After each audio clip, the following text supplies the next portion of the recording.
आइए, हमारे बीच में परमेश्वर के दास है पास्टर मूलचंद। मैं उनको अनुरोध करूंगा कि वो आगे आइए। जोरदार तालियां पास्टर मूलचंद के लिए। और मैं ब्रदर जग्गू को कहूंगा उनका स्वागत करे। वो तालियां बजते रहे। परमेश्वर के सर्वेंट का, परमेश्वर के सेवक का आदर करना जरूरी है। Praise the Lord pastor.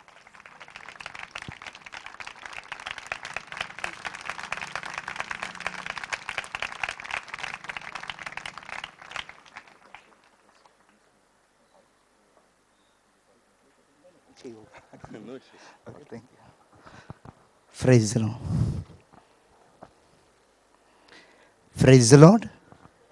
Praise the Lord. परमेश्वर का धन्यवाद हो। डोर इंटरनेशनल की ओर से फेस्टिवल ऑफ प्रेस इसका यहाँ पर आज आयोजन किया गया है। और इस आयोजन में आमंत्रित करके मुझे ऐसा लगा कि मुझे ओपनिंग प्रेयर करनी है, लेकिन मुझे यहाँ के आयोजकों ने, ब्रदर नीलेश शिंदे, इन्होंने बताया कि मुझे थोड़ा आपको मेरी गवाही बतानी है। Praise the Lord. तो मैं आपको मेरी गवाही बताऊंगा कुछ चंद मिनट में। और मैं शुक्रिया अदा करता हूँ आयोजकों का कि उन्होंने मुझे यहाँ पर प्रभु के नाम में गवाही देने के लिए मदद की, मुझे आमंत्रित किया, इसलिए भी। और आप सबका भी शुक्रिया। आप मेरी बातों को सुनिएगा। परमेश्वर बहुत ही आशीष देने वाला परमेश्वर है। Praise the Lord. और जैसे भजन संहिता 119 भजन संहिता 113 के 5 में लिखा हुआ है, परमेश्वर दूरे से उठाता है दरिद्र को, कचरे से उठाता है गरीबों को, और अपने लोगों के राजाओं के साथ बिठाता है। Praise the Lord. कहे हालेलुया। तो इस तरह मुझे परमेश्वर ने एक अच्छे स्थान पर लाया। मेरी काबिलियत नहीं कि मैं यहाँ पर खड़े रहकर आपसे बात कर सकूं, या मेरे पास में ऐसे कोई शब्द नहीं थे जो आज आप मुझसे शब्द सुन रहे हैं। और मेरे पास में मेरा जो नॉलेज आज से 15 साल पहले जो था, वो मैं शराब को चख कर आपको बोल सकता था कि ये 35 डिग्री की है, इसके अंदर कितना नवसागर मिला हुआ है। मैं 13 पत्ता पकड़ के रम्मी खेल सकता था, मुझे कौन सा पत्ता काटना वो मालूम था। मुझे पिक्चर के डायलॉग्स वगैरह ये सारी चीज़ें मालूम थी। क्रिकेटरों के बारे में, हीरो लोगों के बारे में ये सब मालूम था, लेकिन प्रभु के बारे में कुछ भी मालूम नहीं था। भजन संहिता 19 में लिखा हुआ है 7 वचन में, परमेश्वर सामान्य लोगों को बुद्धिमान बनाता है। Praise the Lord. परमेश्वर का वचन सामान्य लोगों को बुद्धिमान बनाता है। मैं कोई खास पढ़ा लिखा इंसान नहीं हूँ, और बहुत ही एक साधारण इंसान मैं तभी था, आज हूँ। पहले तो साधारण से हटकर था। तो मैं चाहता हूँ मैं 1 मिनट के लिए, 30 सेकंड के लिए आंखें बंद करें, और मैं आपको अपनी गवाही जब बताऊं, तो हो सकता है कि आप यहाँ पर बैठा हुआ वो व्यक्ति हो जिसका जीवन मेरे समान हो, या हो सकता है कि आपके परिवार में ऐसा कोई व्यक्ति हो जिसकी ज़िंदगी मेरे समान हो। मैं यकीन से कहता हूँ, जिस परमेश्वर ने मुझे आज़ाद किया, वो परमेश्वर आपको, आपके प्रियों को आज़ाद करेगा। आइए अपनी आंखें बंद करें। प्यारे परमेश्वर, मैं तेरा आपका धन्यवाद करता हूँ प्रभु जी। जैसे सामरी स्त्री ने जाकर अपने नगर के लोगों को तेरी गवाही दी, और सारा नगर तेरे पीछे आया प्रभु जी, और सारे लोगों ने तुझ पर एतबार किया, तुझ पर यकीन किया। वैसे खुदा तूने मुझे चुना परमेश्वर कि मैं तेरी गवाही दूं। और जब मैं तेरी गवाही बताता हूं प्रभु जी, यहाँ से अनेक लोग प्रभु जी आशीष पाए, अनेक लोग प्रभु जी तेरी ओर फिरे, अनेक लोगों के हृदय से तू बातें कर, अनेक परिवार में शांति आए, अनेक माँ, अनेक बहन, अनेक पत्नियाँ प्रभु जी सांत्वना पाए। ऐसे मैं दुआ करता हूँ यीशु मसीह के नाम में। सभी ने कहा आमीन। Praise the Lord. तो प्रियो, डोर इंटरनेशनल यानी कि एक दरवाज़ा अंतर्राष्ट्रीय। मुझे दरवाजे और खिड़कियाँ इस बारे में कुछ भी जानकारी नहीं था जब मैं प्रभु में नहीं था, यानी कि मुझे प्रभु का वचन ही मालूम नहीं था। जब प्रभु का वचन नहीं मालूम था तो मैं आपको कुछ डोर से लेकर भी बातें बताऊंगा, और ये बहुत संक्षिप्त में बताऊंगा। प्रियो, मुझे इस दुनिया में लाने के लिए परमेश्वर ने एक गुजराती परिवार का दरवाज़ा खोला और मैं एक गुजराती परिवार में मेरा जन्म हुआ। गोरेगांव मोतीलाल नगर 3 नंबर में 1965 में मेरा जन्म हुआ। आज मेरी उम्र 50वां साल मुझे चालू है, और मैं यहाँ पर नहीं होता 50 साल में, मैं बहुत कम उम्र में 33-34 साल की उम्र में ही ये दुनिया से चला जाता। या उससे पहले 18-19 साल के उम्र में मेरा एक एक्सीडेंट हुआ था। दहीसर से, बोरीवली से दहीसर की ओर जाने के समय में भाईंदर में मैं काम करता था 86 में। तब वहाँ पर जो रेलवे का खंभा है ये मुझे बहुत ज़ोर से लगा था और ये सारी जो मेरी खोपड़ी है मेरे 18 साल की उम्र में ही फट गई थी। लेकिन परमेश्वर ने मुझे बाइबल में जैसे यिर्मयाह 1:5 में लिखा है, मेरी माँ के गर्भ से ही मुझे चुना हुआ था और उसलिए उसने मुझे सुरक्षा दी, उसने मुझे बचाया और आज मैं ज़िंदा हूँ, नहीं तो मैं नहीं होता। और शायद मेरे पीछे मेरा नाम रखने वाला भी कोई नहीं होता। सेवा और प्रभु की बातें तो बहुत दूर की चीज़ है, लेकिन परमेश्वर बहुत मेहरबान और दयालु है जिसने मुझे रखा। और एक गुजराती परिवार में मेरा जन्म हुआ और गोरेगांव में ही उन्नत नगर में म्यूनसिपालिटी स्कूल में मैं बहुत कम कक्षा पढ़ा हूँ। बहुत ही मुझे ठीक से गुजराती भी पढ़ना नहीं आता है, तो इस तरह से मैं बहुत कम पढ़ा लिखा इंसान हूँ। और धीरे धीरे करके जब मैं 6वीं 7वीं हो गई मेरी, तो हमारे घर में बहुत काफ़ी क्लेश था, झगड़े थे, जैसे सामान्य अनेक घरों में होते हैं।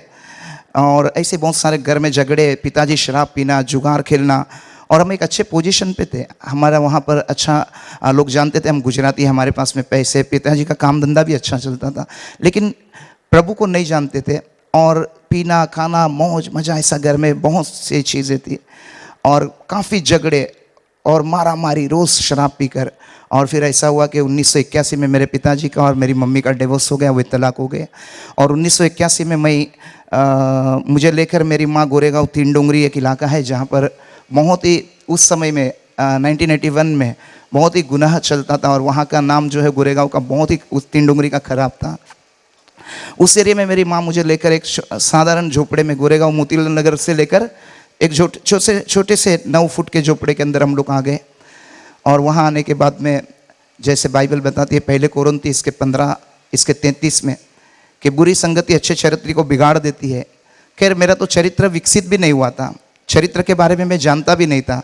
अभी तो मेरी उम्र तभी 1981 में 16 साल थी और तभी तो चरित्र को डेवलप होने का या चरित्र के निर्माण होने का एक समय होता है। परंतु ऐसे एक निर्माण के समय में ही संगति गलत होने के कारण से शराब पीना, शराब के लिए मैंने अपना जीवन का दरवाज़ा खोला कि शराब मेरे जीवन में आई। गलत दोस्तों के लिए मैंने अपने जीवन का दरवाज़ा खोला कि गलत दोस्त लोग मेरे जीवन में आए। गोरेगांव में टोपी वाला सम्राट टॉकीज, अभी उसका सम्राट का नाम कुछ दूसरा है, तभी सम्राट था। 1 रुपया 65 पैसा टिकट थी और अमिताभ बच्चन के काफ़ी पिक्चर लगते थे, वहाँ पर टिकट ब्लैक किया करता था। और चरस पीना और गांजा पीना, शराब पीना, ये सारा बहुत छोटी उम्र से, 16 साल की उम्र से। और फिर वहाँ पर ऐसे लोग थे जो बहुत मारा मारी करते थे, हत्या करते थे, ऐसे लोगों से भी मेरी संगति थी। आखिरी में 1983 के अंदर मैंने गोरेगांव छोड़ दिया और मैं ठाणा में चला गया। कुछ कारण से मुझे वहाँ रहने के लिए अलाउड नहीं था। और फिर मैं वहाँ से किसी एक अच्छे व्यक्ति ने, कोई काम धंधा करता ऐसा एक व्यक्ति था जो मुझे भाईंदर में काम पे लेके गया। भाईंदर में काम पे जाने के बाद में एक मुसलमान इस्लामिक लड़की थी जिसका नाम शबनम था, जिससे प्रेम हुआ, शादी हुई, आज मेरी पत्नी है। और उससे 2 मेरे बेटे थे। एक बेटा मेरा पिछले साल के अक्टूबर के 16 तारीख को गुजर गया, आज उसको गुजर कर 1 साल से अधिक हुआ। एक बेटा है मेरा उमेश जो प्रभु में मेरे साथ सेवा करता है। और फिर प्रियो, जैसे मैं मेरे घर में होते हुए देख रहा था, बस मेरे जीवन से सब ऐसे ही हो रहा था। मैं भी खूब शराब पीता, बीवी को मारता, बच्चे लोग घर से बाहर चले जाते और शादी के बाद की भी ज़िंदगी ऐसी हो गई और कुछ काम धंधा ठीक से नहीं करता था। बहुत दुख से हम लोग गुजरे, बहुत श्राप से हम लोग गुजरे। हम लोगों को रहने के लिए घर नहीं था और कई बार हम लोग रेलवे किनारे पर रहे, बोरीवली में 6 नंबर प्लेटफॉर्म के पास में। और बहुत कम जगह जगह में हम लोग भटकते रहे रहने के लिए।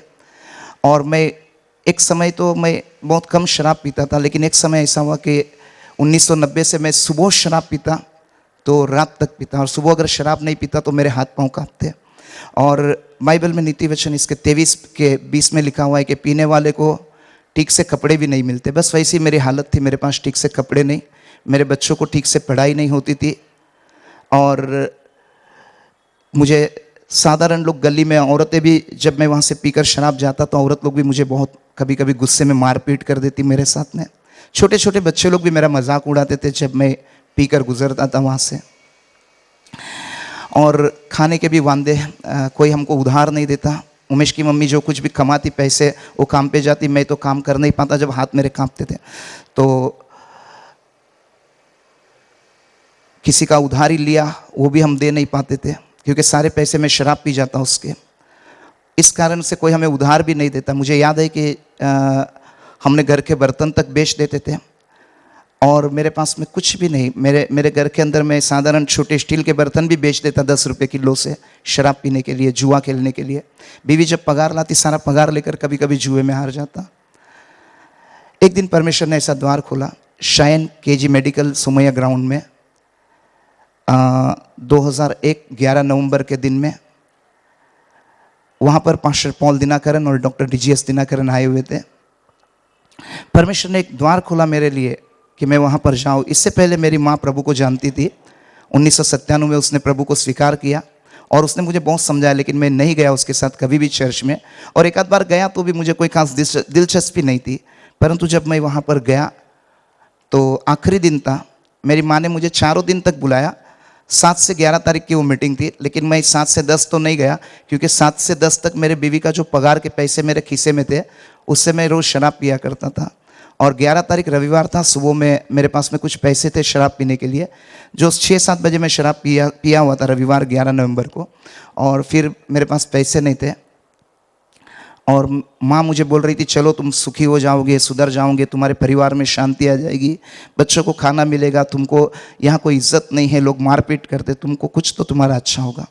मैंने इनकार किया, मैं नहीं आऊँगा, मेरे बीवी को लेके जाओ, मेरे बच्चे को लेके जाओ करके बोला। लेकिन फिर भी प्रभु की योजना थी। जैसे यिर्मयाह 29:11 में लिखा हुआ है, परमेश्वर कहते हैं मेरे पास में तुम्हारे लिए योजना है और मेरी कल्पनाएँ तुम्हारे लाभ की है। तो सच में परमेश्वर की कल्पनाएँ मेरे लाभ की थी, मेरे लिए लाभ की थी। और किसी न किसी तरीके से पवित्र आत्मा परमेश्वर ने मुझे वहाँ जाने के लिए प्रेरणा दी और मैं वहाँ पर गया तो एक बहुत ही खूबसूरत वचन पास्टर पॉल दिनाकरन ने प्रचार किया था। तब तो मैं बाइबल भी नहीं जानता था। भजन संहिता 56:8 में लिखा हुआ है, तू मेरे मारे मारे फिरने का हिसाब रखता है, मेरे आंसुओं को तूने अपनी बोतल में रखा हुआ है और उसकी चर्चा तेरे किताब में है। तो मैं तो तभी बाइबल नहीं जानता। आज तो मैं इस वचन से लंबा प्रचार आपको कर सकता हूँ, लेकिन तभी नहीं जानता। लेकिन सामान्य मैं ये समझ गया कि मैं बेबस मारा मारा फिरता हूँ शराब के जो अड्डे हैं उन गलियों में, जुआरियों के पीछे, और चैन चाहता हूँ, सुकून चाहता हूँ, लेकिन कहीं भी नहीं है। कोई इज्जत नहीं है, कोई सम्मान नहीं है, किसी से प्रेम नहीं है और बस मैं मारा मारा फिरता हूँ। जब बेबस हो जाता हूँ अकेला रात को उठता हूँ और अकेला ही रोता हूँ। जब शराब नहीं पीता हूँ तो विवेक दोष लगाता है, मैं गलत करता हूँ जिसके कारण से मेरी इज्जत नहीं है, गलत करता हूँ जिसके कारण मेरे पास पैसे नहीं है, मैं गलत करता हूँ जिसके कारण से मेरे बच्चों को पढ़ाई नहीं है, मेरे घर में खाना नहीं है। विवेक दोष देता है, लेकिन जैसे पैसे हाथ में आए विवेक बाजू में और मैं अड्डे में, इस तरह से होता गया। वहाँ पर जब ये बात मैंने सुना, तू मेरे मारे मारे फिरने का हिसाब रखता है, मेरे आंसुओं को तूने अपने बोतल में रखा है, उसकी चर्चा तेरे किताब में। किताब तो मैं जानता नहीं था रोने के बारे में, अब तो मैं रोने के बारे में काफ़ी चीज़ों को प्रभु में जानता हूँ जो उसने मुझे बुद्धि दी है। तो उस दिन मैं बहुत रोया। ऐसी एक सभा थी जहाँ मैं गया था और काफ़ी बड़ी संख्या में लोग आए हुए थे। तो उस दिन मैं बहुत रोया जब पास्टर पॉल दिनाकरन ने बोला कि यहाँ पर यीशु मसीह है। तो कुछ समय के लिए मैंने मजाक समझा। मैं बोला अरे भाई, मैं तो सभी ऐसे तीर्थ स्थलों पर जाकर घूम कर आया हूँ, कभी तो मैंने किसी चीज़ को देखा ही नहीं, और ये साहब कहते हैं कि यहाँ पर यीशु मसीह है। तो मैं दाएं बाएं तो थोड़ा देखा और मन ही मन मुस्काया और हंसा। मैंने बोला ये कितना मजाकी आदमी है। उसने बोला यीशु मसीह यहाँ पर है, तुम अपने पापों से मन फिराओगे, तुम पश्चाताप करोगे तो यीशु मसीह तुम्हें बुरी लतों से छुड़ाएंगे, तुम्हारे घर में शांति होगी। और फिर उन्होंने चमत्कार के लिए प्रार्थना की। काफ़ी प्रार्थनाएं वहाँ पर होने के समय कई लोगों के जीवन में, शरीर में चमत्कार हो रहे थे। कोई बता रहा था उनके कान के पर्दे खुल गए, कोई बता रहा था उनके पेट की गांठें चली गई, कोई बोल रहा था कमर से हम अच्छे हो गए। लेकिन मैं वहाँ एक स्क्रीन के पास खड़े होकर रो रहा था। मुझे पता नहीं, मेरे शरीर में तो कुछ भी अच्छा नहीं हुआ, लेकिन जो अच्छा हुआ उसके बदौलत आज मैं यहाँ पर खड़ा हुआ हूँ। Praise the Lord, praise the Lord, praise the Lord. तो मैं परमेश्वर का धन्यवाद करता हूँ कि वहाँ पर जाके प्रभु ने मेरे जीवन को बदला। वहाँ से आने के बाद प्रभु ने मुझे अनुग्रह दिया कि मैं 20 साल से जो कंटिन्यू शराब पीता था वो छूट गए। आज तक मैंने ताश हाथ में नहीं पकड़े, मैं सिनेमा घरों में थिएटर देखने के लिए नहीं गया, लेकिन प्रभु के अनुग्रह से मैं प्रार्थना करता रहा। मैं प्रार्थना में प्रभु ने मुझे एक ऐसा अनुग्रह दिया कि मैं लगातार प्रार्थनाओं में रहता, जिसके कारण से प्रभु ने मुझे आशीष दी। और फिर प्रभु ने मेरे लिए सेवा के लिए दरवाज़ा खोला कि मैं प्रभु की सेवा कर सकूं। मैं इसके लिए प्रभु का मैं अपने आप को काफ़ी सौभाग्यमान समझता हूं। मैं बहुत धन्य व्यक्ति हूं कि जिसके लिए कुछ भी लायक ही नहीं है, ऐसे आदमी को प्रभु ने अपने वचन बताने के लिए चुना। जब मैं प्रभु की गवाही देता हूं या किसी को प्रभु के वचन अपने चर्च में या कहीं भी मैं जब प्रचार करता हूं, तो मैं अपने आप में गौरव महसूस करता हूं कि प्रभु ने मुझे ये दिया। मैं घमंड नहीं करता हूं, लेकिन प्रभु का मैं धन्यवाद करता हूं कि मेरी कोई काबिलियत नहीं है कि मैं ये सब कर सकूं, लेकिन प्रभु ने मुझे ये करने के लिए प्रेरणा दी। मैंने लोगों को जाकर सुसमाचार बताना शुरू किया। जैसे मरकुस 16वें अध्याय के आखिरी में लिखा हुआ है कि चेले जाकर प्रभु का वचन बताते थे और प्रभु साथ साथ रहकर चमत्कार करते थे और अपने वचन को स्थिर करते थे। ठीक ऐसा ही हुआ। कोई कनेक्शन नहीं, कोई पहचान नहीं, कोई सपोर्ट नहीं, कोई सहायता नहीं। बस जिस चर्च से मैं संबंधित था, पास्टर से मैंने कहा, पास्टर जी सेवा करना चाहता हूँ, सेवा करने जाता हूँ। पास्टर जी ने जो भी उनके मन में था मेरे लिए दुआएं की। मैं वहाँ से निकला, सेवा शुरू की, लोग आने लग गए, प्रभु मेरे साथ रहकर चमत्कार करने लग गए। आज कांदीवली में प्रभु के बहुत अनुग्रह से प्रभु ने कांदीवली में सेवा का दरवाज़ा मेरे लिए खोला और कांदीवली ईस्ट में करीबन 200-250 लोग से ज़्यादा ही चर्च में आते हैं। काफ़ी लोगों का उसमें बपतिस्मा, आधा से ज़्यादा लोगों का बपतिस्मा हुआ है, प्रभु को जानते हैं। और परमेश्वर ने पिछले सालों में ऐसे भी दरवाजे खोले जिसमें हम लोग एक अच्छी और बड़े ऐसे ही कन्वेंशनों को रख सके। इसलिए परमेश्वर का बहुत धन्यवाद करता हूँ। और प्रियो, अगर हम कोई भी सच में मुसीबत में हैं, दुख में हैं, बीमारियों में हैं, ये सबसे बड़ी चीज़ है कि हमारा मन परिवर्तन हो जाए। और अगर हमारा मन बदल गया तो मैं सच कहता हूँ, बाइबल में दूसरे इतिहास 16:9 में लिखा हुआ है, जिस किसी का हृदय परमेश्वर की ओर निष्कपटता से लगा हुआ है, परमेश्वर की ओर हमारा हृदय अगर निष्कपटता से लगा हुआ है, तो परमेश्वर अपनी सामर्थ को हमारे साथ में जोड़ेंगे। परमेश्वर हमारी सहायता में अपनी सामर्थ को जोड़ेंगे। हम अपने हृदय को निष्कपट परमेश्वर की ओर लगाए, प्रभु हमको आशीष देंगे। मैं अपनी गवाही को समाप्त करता हूं और मैं चाहता हूं 1 मिनट खड़े हो और मैं आपके लिए दुआ करूंगा। मेरे लिए दुआ कर आप करिएगा। आइए खड़े हो जाएंगे। प्यारे हमारे प्रेमी परमेश्वर, मैं तेरा धन्यवाद करता हूं प्रभु जी। परमेश्वर, जैसे तूने अब्राहम को अकेला था और बुलाया, तेरा वचन कहता है अब्राहम अकेला था, तुम उसकी ओर ध्यान करो। जब वो अकेला था मैंने उससे बुलाया, मैंने उसे आशीष दी, मैंने उसके नाम को बड़ा कर दिया और उसके द्वारा मैंने संसार को आशीष किया। वैसे खुदा तूने मुझे बुलाया, मुझे आशीष दी और लोग मेरे द्वारा आशीष पाए। ऐसी तेरी मर्जी है खुदा, और मैं चाहता हूं कि तेरी इच्छा मेरे जीवन से पूरी हो। इसी प्रकार यहाँ पर आए हुए तमाम लोग प्रभु जी, उन सब के लिए प्रार्थना करता हूँ, इन्हें आशीषित कर प्रभु जी, इन्हें आशीषित कर प्रभु जी, इन्हें आशीषित कर। तूने इनको यहाँ ले आया है, तूने इनको यहाँ बुलाया है प्रभु जी। मैं चाहता हूँ तू इन्हें आशीष कर, इनके नाम को बढ़ा और इनके द्वारा अन्य लोग भी आशीष पाए, वैसे इनको बना। दुआ कबूल कर खुदा, हमारे उद्धार करता यीशु मसीह के नाम में सभी ने कहा आमीन। प्रभु आप सबको आशीष दे। Thank you pastor. Thank you pastor.